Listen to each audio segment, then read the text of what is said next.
Hola, Kido. Hola, ¿cómo estás? Pues serio. Excelente. Bien tranquilo, bien normal. Pues muy buenas a los oyentes. Este es nuestro programa piloto de solamente una reunión de dos aficionados hablando cine. El tema que nos compete ahora, el cine de terror. Hay una nueva corriente que busca que el cine de terror sea utilizado como un medio para comunicar otra cosa, en lugar de ser el objetivo principal, de ser algo que provoca al público, vaya, como una especie de experimento de ratas con micrófonos. Primero que nada, antes de empezar de lleno en materia, ¿qué experiencia tienes tú con cine de terror? ¿Cuál es tu perspectiva de ello? Pues lo que normalmente quiere vender, que te hagas chiquito y que veas que el mundo es horrible, quizá. Bueno, eso lo puede hacer cualquier película, ¿no? Pero el terror en específico, pues nunca fue mi fuerte, nunca fue lo que más me gustó cuando era pequeño. Claro. Bueno, también, ¿qué niño estaría viendo una película de terror, no? A menos de que sea alguien que le fascinara desde el principio. Sí, y no es tu pasión cuando eres niño, ¿sabes? No, hasta eso no. Creo que nadie quiere crecer de chiquito o tener esa edad de cuando eres pequeño que te fascina el cine, de golpe. Empezando por ahí. Pero sí, empezó a crecer el género de terror un poquito en mí. Aún no tengo miedo, pero al menos tiene buenas historias que contar, pero con algo interesante. ¿Recuerdas cuál es tu primer acercamiento al cine de terror? ¿Fue The Ring? The Ring, ¿la versión occidental o la versión oriental? Occidental. Ok. Fue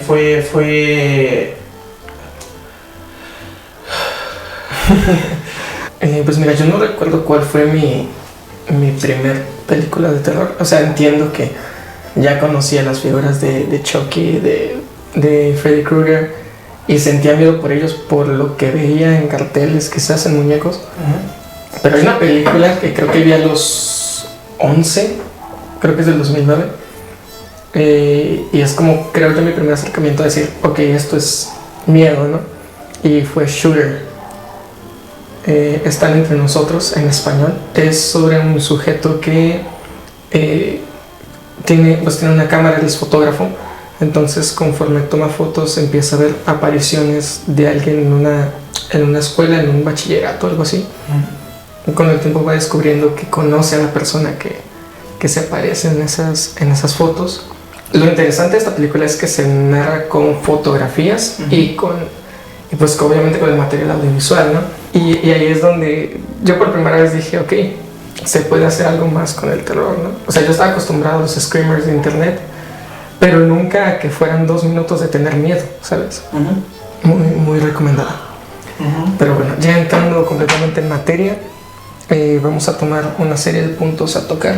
Y el primero es el inicio del cine de terror, ¿no? De esta traducción de la literatura al cine. ¿Cuál es el filme más viejo que conoces de terror y cuáles son esos puntos que rescatas y dices, seguramente esto fue el parteaguas de lo que ahora es el cine de terror? Nosferatu.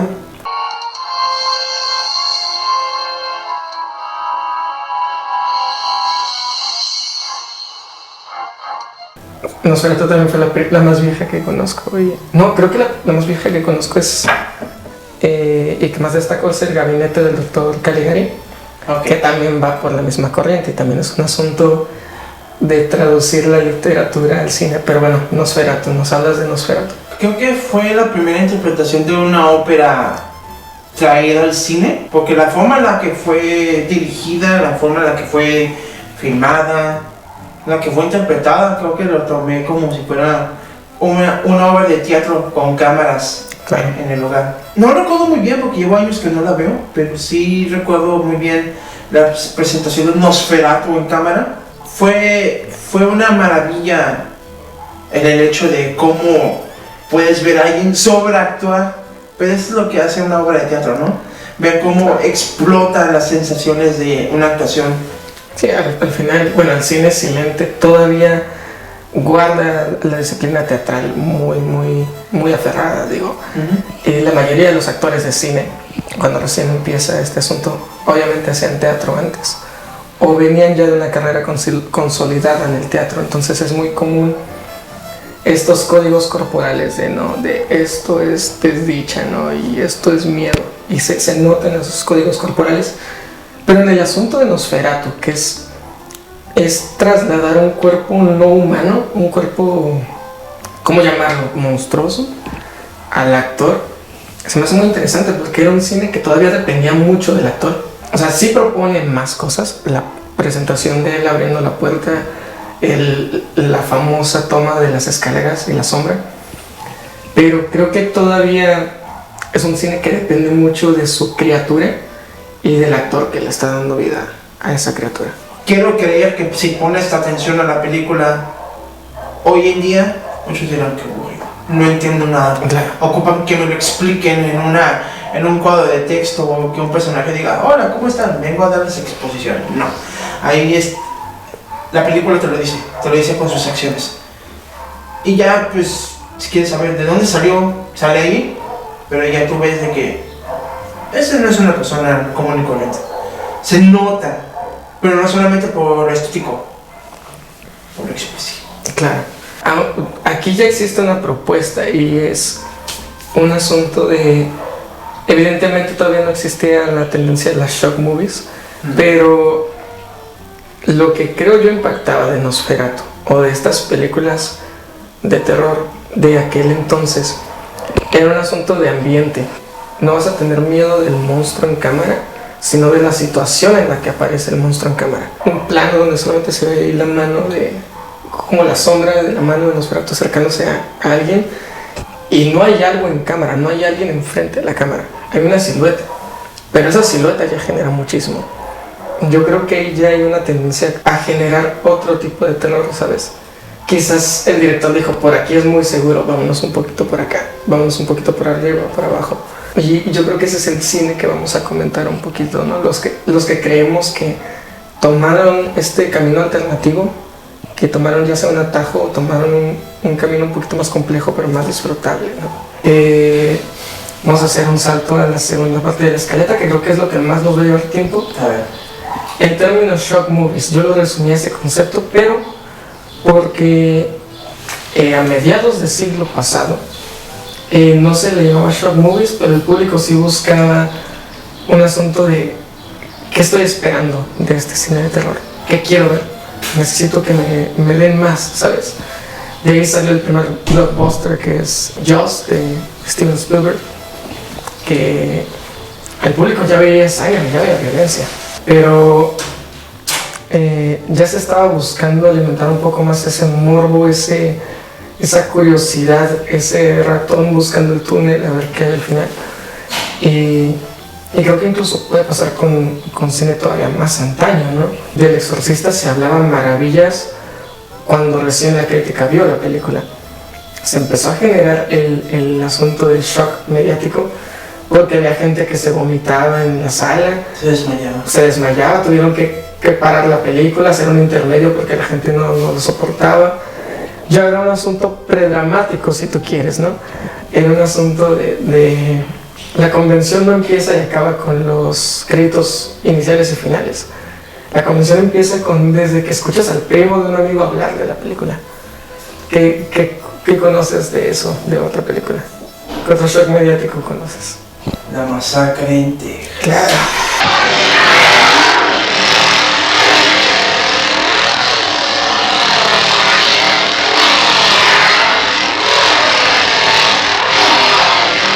Esa es la masacre en Texas. Ese sería el pre, mid y post shock. Okay. Porque dejó mucho de qué hablar de por sí el trailer. La película no es tan violenta como uno se cree, pero te vende esa sensación de que es más violenta de lo que se cree después de verla. Sí, porque hablamos de un terror real. De un asunto donde la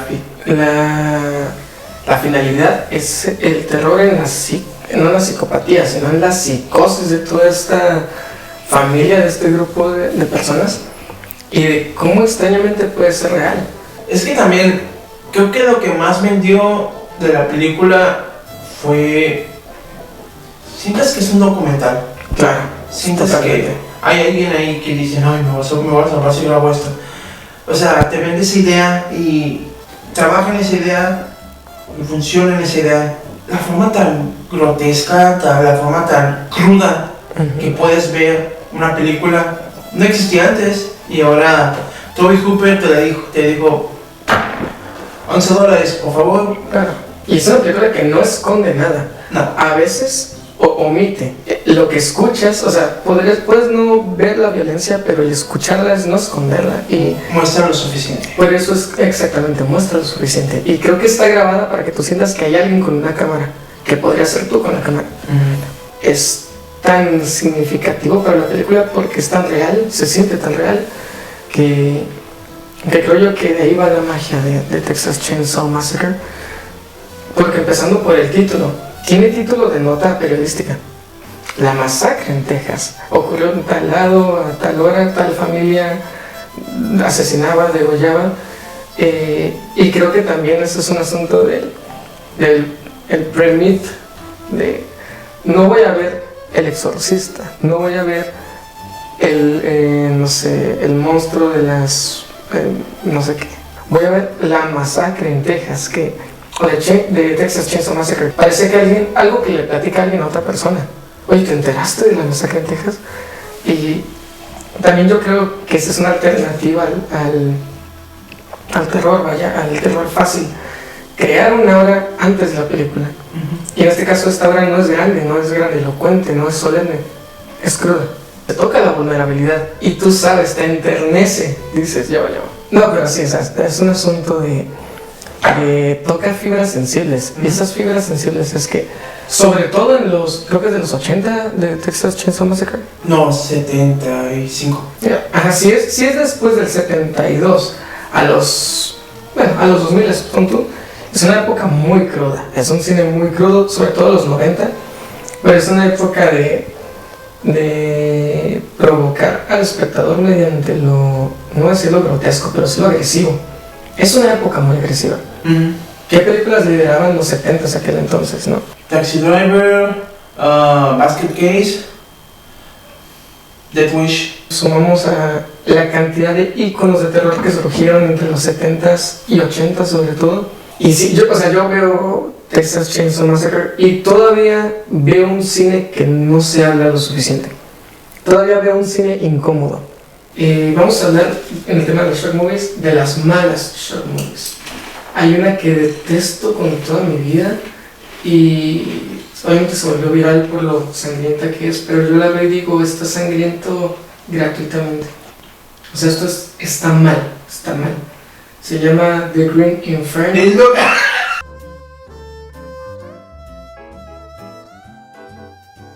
Porque podemos mencionar algunas que ya están cerca de los 2010. Dale. Podemos mencionar It Follows. Es lo que está a punto de pensar también, infeliz, te odio.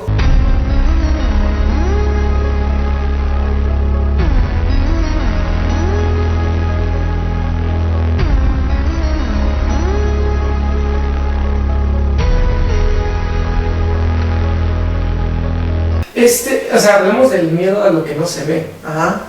Entiendo, más bien interpreto que es una metáfora al asunto de las enfermedades de transmisión sexual, porque qué coincidencia que aquí también son adolescentes calientes, pero sufriendo por serlo. Y el título, It Follows, o sea, ese algo, o sea, y es algo de lo que no se tiene que hablar, que es tabú todavía, y no lo ves, es la amenaza invisible, y te enteras hasta que sufres las consecuencias. Y lo cura de todo es de que para esa persona es visible y simplemente no se esconde, va hacia ti. Exactamente, como digo, ya tuvimos varias estrategias, ¿no? ¿Qué te parece si no mostramos casi al monstruo, que será su silueta? ¿Qué te parece si al monstruo lo mostramos como, no sé cómo decirlo, invisible, el depredador, pues? Y luego, ¿qué te parece si no lo mostramos? Si no hay nada. ahí está el miedo, ¿sabes? Hay una estrategia distinta. Y el caso de It Follows, creo que es una película, no voy a decir teen movie, pero funciona para jóvenes audiencias. Ya sé con qué película retomar los 2000. A ver. Y vamos a empezar con la cara de los 2000. Saw. Paso. ¿Qué? ¿Por qué pasas?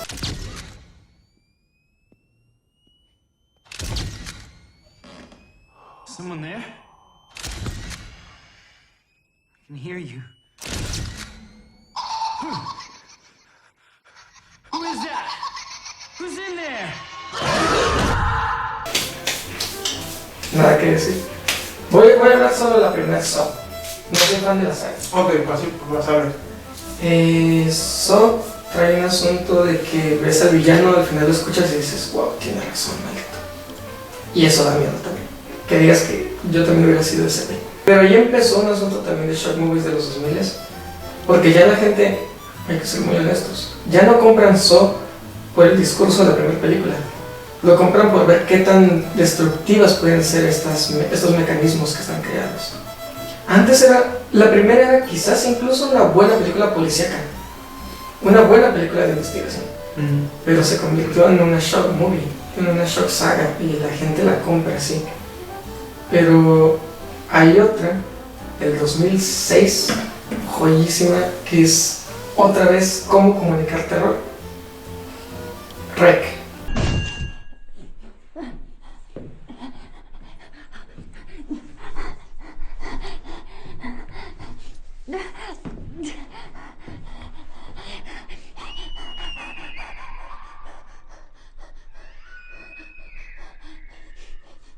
Amo con todo mi vida REC por lo sencilla que es. No estoy seguro de cuántos efectos especiales tiene, pero parece un cortometraje de unos amigos y me encanta por eso. Dura 1 hora y media. Ok. Esa 1 hora y media es suficiente. ¿Ves que en un instante estás en calma? Muy buenas noches, les habla Ángela Vidal. Después ya no. Y les doy ya antibióticos a las niñas. Y después se pone peor.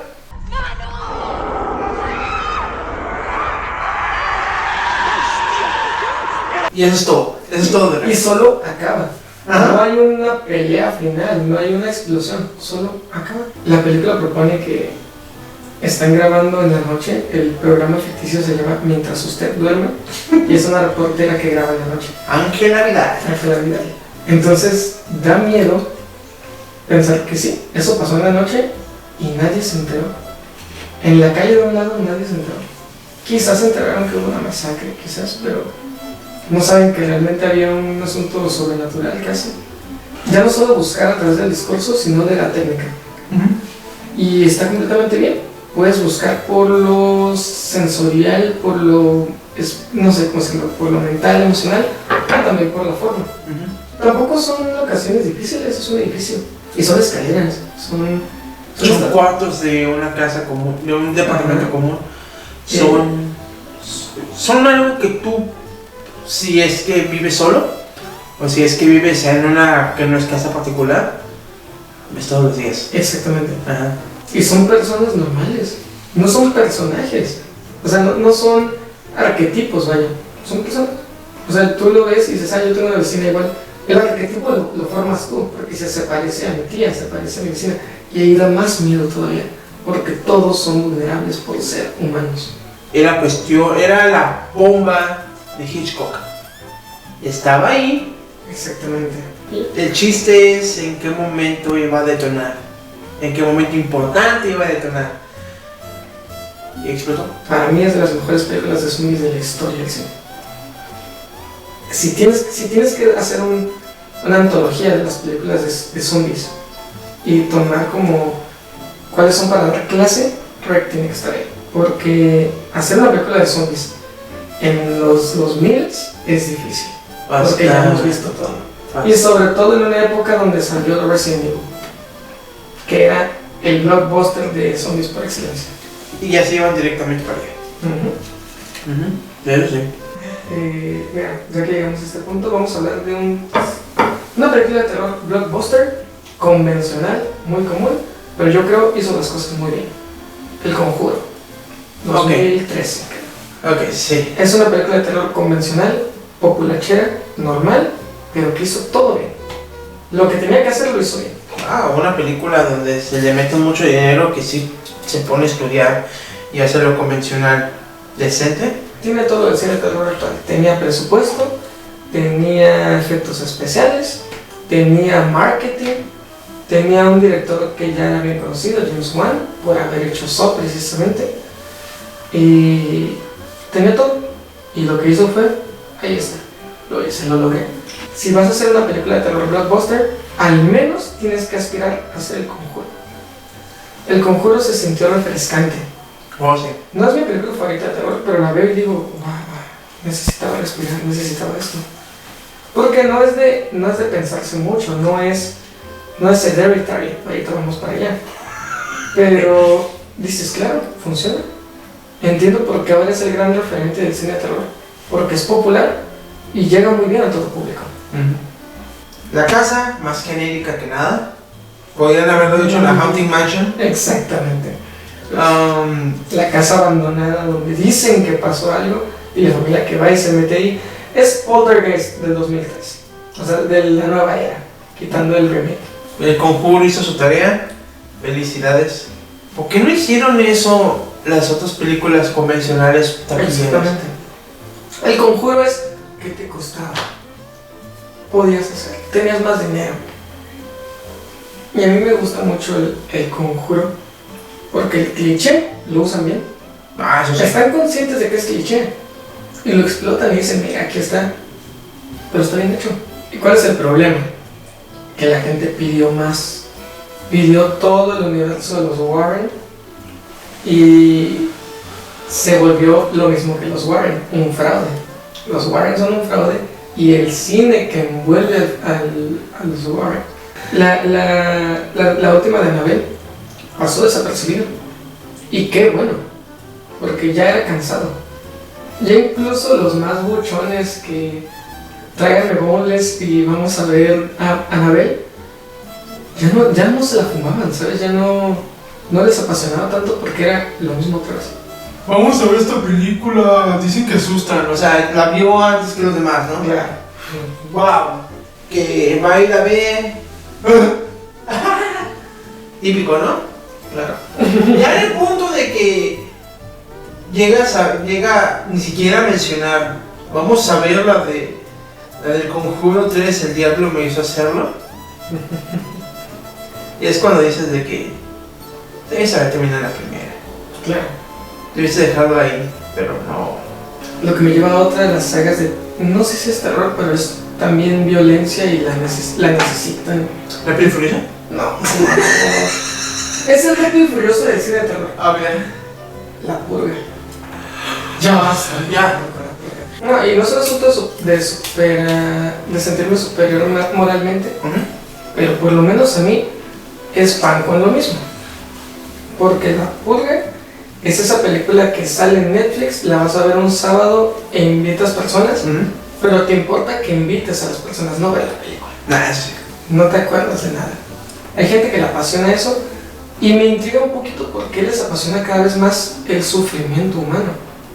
¿Qué tanto nos hemos alejado de importarnos por los personajes que ahora queremos ver que griten y que sufran, ¿no? Ya no nos importa lo que vivan, nos importa cómo van a morir. Por eso Michael Hanna que hizo Funny Games para recordarnos. Exactamente. Funny Games salió en los 2000 y también Destino Final. Destino Final también es, yo creo que es un paso atrás en el cine de terror. Ah, sí. Es un retroceso. Nadie le gustó que lo regañaran, por eso hicieron Destino Final, quizá. Lo que actualmente está haciendo mucho ruido, qué bueno que lo está haciendo. Ajá. Las tres cabecillas del cine de terror, a mí no me gusta decirles así, yo creo que los estamos encasillando. Bastante. Ari Aster, Robert Eggers y Jordan Peele. Tres personas que usan el terror de manera distinta y que yo creo que nos están liderando a llevar el cine a otros lados. Hablamos del menos conocido, más exitoso, pero que creo que es menos terror normal. ¿Ari Aster? No, Jordan Peele. ¿Por qué? ¿Jordan Peele? ¿Por qué? Porque Jordan Peele se va por un asunto de comedia. Get Out es una comedia. Chris was just telling me how he felt much more comfortable with my being here.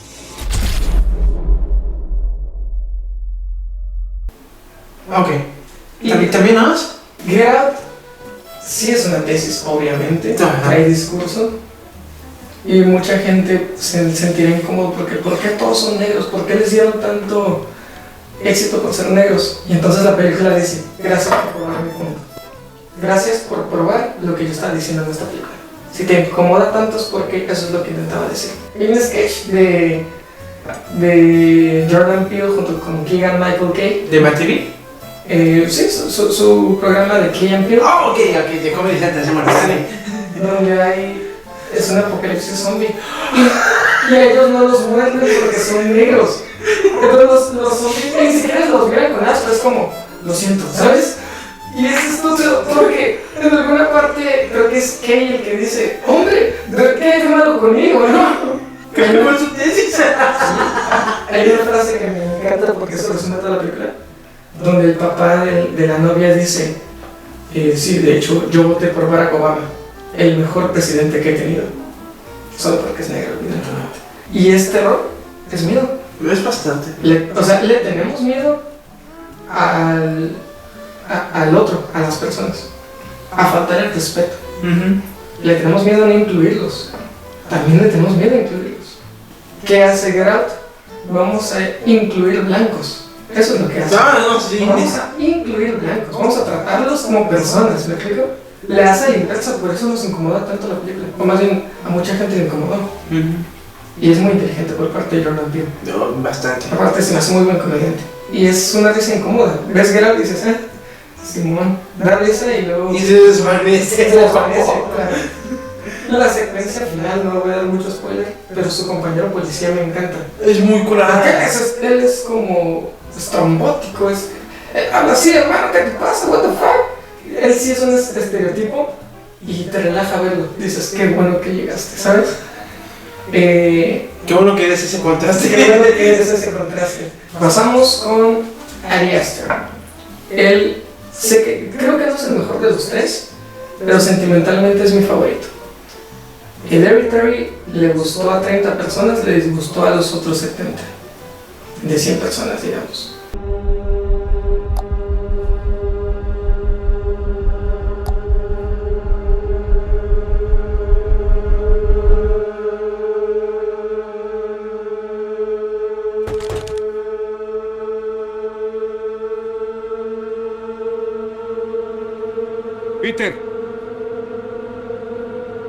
Peter, ¿qué te pasa?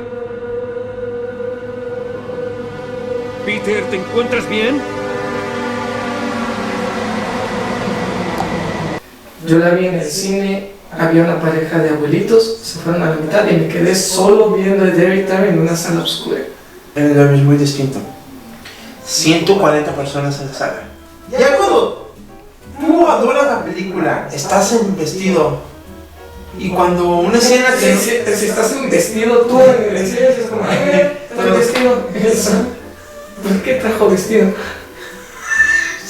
Dale, que regalada. O sea, una escena que no da risa y que la gente se ría. O sea, por amor de Dios, no le estás teniendo... No. Es que toda la película, no por la película, sino por el público, no se la toman en serio. Cuando han pasado cosas feas, cosas fuertes. Ya nadie toma en serio el cine de terror. Ya quieren ir y que yo un screamer cada 3 segundos. Sí. Y esta sí es una especie de crítica al espectador, porque yo me incluyo, también he caído en eso. Y sí digo, como hay veces en que hace más falta pensar un poquito más. No es un asunto de supremacía o de superioridad, es un asunto de paciencia. A mí me falta la paciencia, pero cuando la tengo pasan cosas muy chidas. Entonces... Y Hereditary es una buena recompensa a la paciencia. Es una muy buena recompensa. Hereditary, cuando la volví a ver, que se la mostré a mi madre, que le encantó, pero también le disgustó por el miedo, a mí me dio miedo también. Con el público perfecto, si te asustas. Exactamente. Y sí es un asunto de educación para espectadores, ¿no? Tienes que saber cuál es la convención, qué te estás sentando a ver. Vaya. Las críticas decían que era el exorcista de la modernidad. Yo digo que sí, pero no porque sea igual de grande, sino porque se atrevió a lo mismo. En un cine de terror cliché y con formatos, Hereditary dijo, vamos a hacer otra cosa. Vamos a disgustarle a la gente. Vamos a tratar mal a la gente. Lo que hizo El Exorcista. Hereditary, yo escribí una crítica que va a estar en el blog de la clase, para que puedan checarlo, donde hablo de que Hereditary, el terror reside en los traumas familiares. Es un tema muy sensible. Ese trauma que tiene la abuela se lo pasa a la mamá lo segrega, o sea, lo lanza en ti. Es hereditario, mejor dicho. Es hereditario. Por eso odio el título que dieron en México, El legado del diablo. Porque todos sabemos que si dices el diablo, la gente dice, ay, el diablo, ¿qué está pasando? Se me había quedado con el legado, porque aún así es algo. El legado. En algún momento, no me acuerdo en qué país lo pusieron, el legado maligno o el legado maldito. Pero el título hereditario me fascina. Es bellísimo que el terror está en esas malas actitudes del abuelo que pasaron al papá, que pasaron al hijo. Y que el hijo dice, no se la quiero dar a mis hermanos, son mis hijos. No, pero lo que hizo Tony Collette en esa película es envidiable. Ya no solo admirable, es envidiable. Es como un ser humano logra eso, maldito, o sea. Le poseyó a Daniel Day-Lewis, o sea. Te pasas, güey. Y bueno, eso es Hereditary. Yo la recomiendo, también no me importa si les gusta o no, porque hay algo que los va a dejar pensando. Yo me voy al que creo, objetivamente es el mejor de los tres, Robert Eggers. Ese señor es un maldito genio. The Witch. The Witch, yo le voy a decir. The Witch, por favor. The Witch.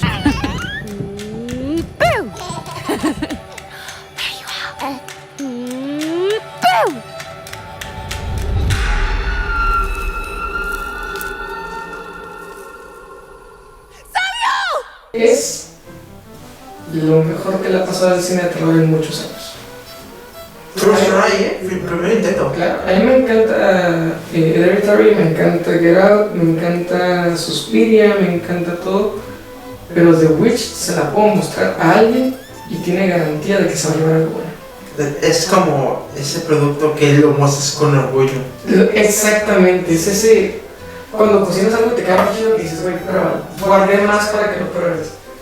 Es cuando ordenas tu cuarto y le tomas foto y lo subes. Le dices, mira qué hermoso quedó, o sea, con poco presupuesto, pocos espacios, pocas locaciones y tan poquitos actores. Y hace cosas bellísimas. Es el auténtico terror al desconocido. El auténtico. A lo que está afuera, a la persona que vive afuera, a lo que no es de la familia, a la oveja negra. Vemos una familia fuerte, digamos, pero vulnerable por el lugar en el que está.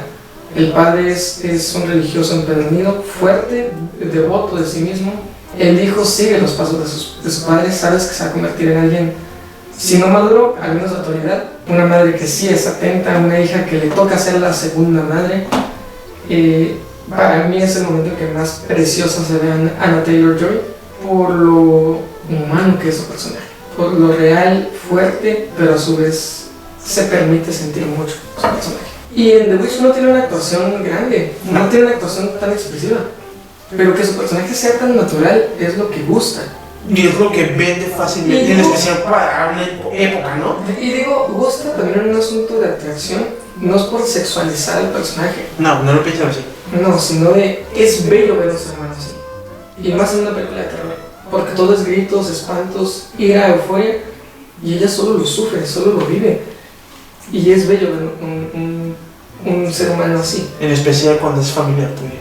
Cuando es un asunto familiar. El villano no lo vemos realmente. Está ahí, todo el tiempo está ahí, y nos lo revelan al final. Pero no lo vemos. Y aún así funciona todo bien. Te da miedo salir de esa cabaña, de ese bosque, de ese río, ¿no? Cruzar ese río. Y yo creo que es lo mejor que le ha pasado al cine de terror en mucho tiempo. Muchos van a estar preguntándose, inclusive hasta el inicio de la película, ¿por qué están ahí? ¿Qué están haciendo ahí? Y luego ya descubres paso a paso y dices, ok, tiene sentido de por qué están ahí. Claro. Así es que, para aquellos que digan de que, ay, venimos un fin de semana, no, es por motivos. Sí, no es la familia que se metió en la casa embrujada, aunque les dijeron que no se metieran. Quítense ese. No hay clichés. No. No hay un solo cliché. me sorprende porque todos lo tienen. Hasta The Territory lo tiene. Pero The Witch no. Y entiendo el asunto de... Son las 3 cabecillas del terror. Pero no porque los quieren encasillar en eso, sino porque realmente creo que nos están dirigiendo a otras tendencias, a otras nuevas tendencias. Están experimentando con algo que de por sí muchos creían que ya estaba perdido. Insisto, es bueno que se asome a ese otro cine que busca más. Y Robert Eggers yo creo que es un director que busca más. Ari Aster es uno que ya se atrevió, que ya está en ese otro lado. Y Jordan Peele juega demasiado y es bonito que un director juegue, porque nos propone. Entonces sí, yo creo que ese es como el buen augurio que yo veo del cine de terror, porque cada vez más gente se acerca a este cine, a este tipo de películas, gracias a ellos tres. Y yo creo que no hay mejor manera de concluir esta plática que con eso. Exacto. Vean Child's Play. Vean Gremlins. Gremlins también. O sea, vean todo cine de terror, porque hay muy buen contenido. Inclusive, hermano, para que vean de que Incluso busquen buenas opciones. Piensen en que no hay buen cine o mal cine de terror, pero sean muy conscientes de qué están buscando y de qué están viendo. Yo creo que esa conciencia como espectador nos lleva a descubrir cosas muy bonitas. Y aparte, no se encariñen solamente con lo que ustedes ya saben. Experimenten un poco, al menos si no les gusta, saben que no les gusta. Lo mejor de la vida es aprender cosas nuevas todos los días. Exacto. Y descubrir cine es parte de eso. Pero sí, pues esas son las recomendaciones, ese es el consejo y esa es nuestra perspectiva. Pero si ustedes quieren, no nos hagan mucho caso, no tenemos la verdad absoluta. Recuerden que solo somos 2 aficionados hablando cine. Sin experiencia, Paz. Más que la de un sillón y una pantalla. Oh, sí. Nos vemos, muchas gracias por escucharnos. Espero que haya sido de su agrado y espero que volvamos a poder sentarnos a charlar un poco.